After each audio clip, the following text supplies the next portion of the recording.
تو ایوریج نکالیں تو پتہ نہیں میرا خیال ہے کتنے ہزار کو ایک ڈاکٹر کی فیسلٹی موجود ہے.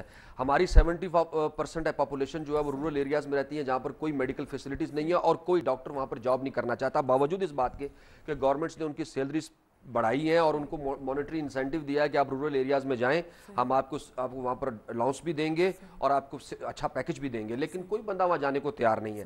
تو نمبر آف ڈاکٹرز کا جہاں تک تعلق ہے وہ ابھی بھی کم ہے.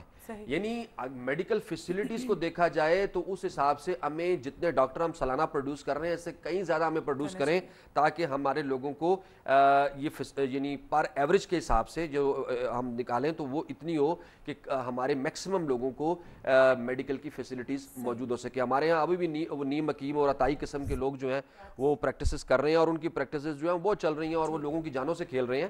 تو یہ جو ہمارے یہ مسئلہ ہے, اس کے پیچھے پرابلم یہ آ رہی ہے وہ ہمارے وسائل کا مسئلہ ہے جی. ہمارے ہاں گورنمنٹ آہستہ آہستہ ہمارا پبلک سیکٹر جو ہے نا وہ یہ بڑی بدقسمتی ہوتی ہے کہ پبلک سیکٹر جو ہے ان لائبلٹی سے اپنے آپ کو نکال رہا ہے. ہمیشہ ایک ویلفیئر اسٹیٹ میں آپ دنیا میں دیکھ لیں دو لائبلٹیز ہوتی ہیں حکومت کی, ایک ایجوکیشن اور ایک ہیلتھ. آپ ایجوکیشن اور ہیلتھ سے حکومت اپنا ہاتھ کھینچتی ہے اور پرائیویٹ سیکٹر میں دے رہی ہے. اب میڈیکل کی تعلیم کو پرائیویٹ سیکٹر میں انہوں نے دے دیا ہوا ہے, اس پر بھی کئی طرح کے ریزرویشنز ہیں کہ وہ کس طرح کی تعلیم دی جا رہی ہے. لیکن یہ ہے کہ آپ یقین کریں کہ اب لاہور میں ایک میڈیکل کالج ایسا ہے جس کی سالانہ جو فیس ہے وہ 7.5 لاکھ روپیہ بنتی ہے. 7.5 لاکھ روپیہ وہ ایک سال کا وہ لیتے ہیں. تو 7.5 ایک سال کا تو اگر وہ 4-5 سال میں کروا رہے ہیں میڈیکل MBBS تو 35-40 لاکھ روپے میں آپ ایک ڈاکٹر کو ایجوکیشن دے رہے ہیں. تو اب مجھے بتائیں اتنے پیسے کون سے مڈل کلاس کا بندہ افورڈ کر سکتا ہے, اور وہ 35-40 لاکھ روپے میں ڈاکٹر بن کے اس کو تو 10,000 کی نوکری نہیں ملنی بعد میں. تو کہنے کا مقصد یہ ہے پبلک ایجوکیشن پرائورٹیز پہ ہمارے ہے ہی کوئی نہیں. 2% تو ہم ایجوکیشن پر لیس دین 2% ہماری ایلوکیشن ہے. صحت کی فیسلٹیز پر بھی ہم کچھ بہت کم خرچ کرتے ہیں. تو ہمارے پاس ہمارے ریسورسز اور ہماری ریسورسز کا بڑا حصہ جو ہے وہ کوئی اور سیکٹرز ہیں. ہماری پرائورٹیز چونکہ ڈیفرنٹ ہیں اس لیے ہمارے ہاں یہ پرابلم ہے کہ ہمارے یہاں میڈیکل کی ایجوکیشن جو ہے وہ اور فیسلٹیز بھی لمیٹڈ ہیں لوگوں کو. ڈاکٹر اعجاز بٹ آپ کا بہت شکریہ, بہت انفارمیٹیو آپ کو انفارمیشن ملی ہوگی اور اب بہت مزہ آپ سے بات کر کے اینٹی ٹیسٹ کے حوالے سے ہم نے بات کی. یہاں پر ہمارا یہ سیگمنٹ ختم ہوتا ہے, دوسرے سیگمنٹ پہ آپ سے ملاقات ہوتی ہے, ہمارے ساتھ رہیے گا.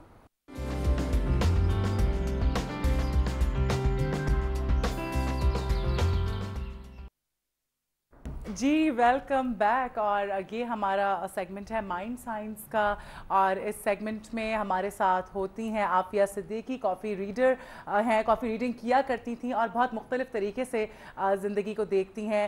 بہت خوبصورت ان کی سوچ ہے, بہت پازیٹیو طریقے سے چیزوں کو دیکھتی ہیں. دوسروں کے مقابلے میں نے دیکھا ہے کہ زمین آسمان کا فرق ہے ان کی سوچ کا. ہم نے ان کے ساتھ سیگمنٹ کیا تھا آج سے کوئی پچھلے ویک ہمارا سیگمنٹ تھا اور اس کا بہت اچھا رسپانس آیا, بہت خوبصورت انہوں نے باتیں کی. ان کی طرف ہم جاتے ہیں, ان سے گفتگو کا آغاز کریں گے, لیکن اس سے پہلے میں چاہوں گی کہ میں آپ کو بتاؤں ہسٹری آف دا ڈے.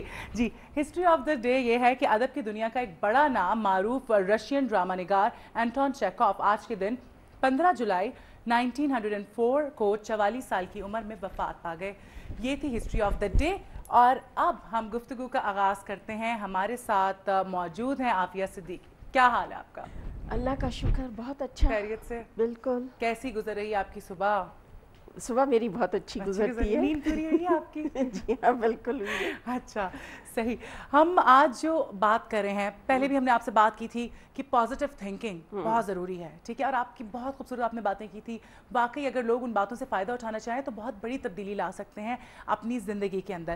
اچھا آپ دل کی بات کر رہی تھی کہ دل سے سوچنا چاہیے, اور ایک اچھا دل کیسا ہوتا ہے, ہمیں بتایا کہ ایک بہترین دل جو ہے وہ کیسا ہوتا ہے اور اس میں کیا خصوصیات ہوتی ہیں؟ جو بہترین دل ہے نا, جیسے قرآن میں ہے کہ اس کو نہ ڈر ہوتا ہے, نہ خوف ہوتا ہے, نہ اس کو کسی چیز کی طلب ہوتی ہے سوائے خدا کے. صحیح.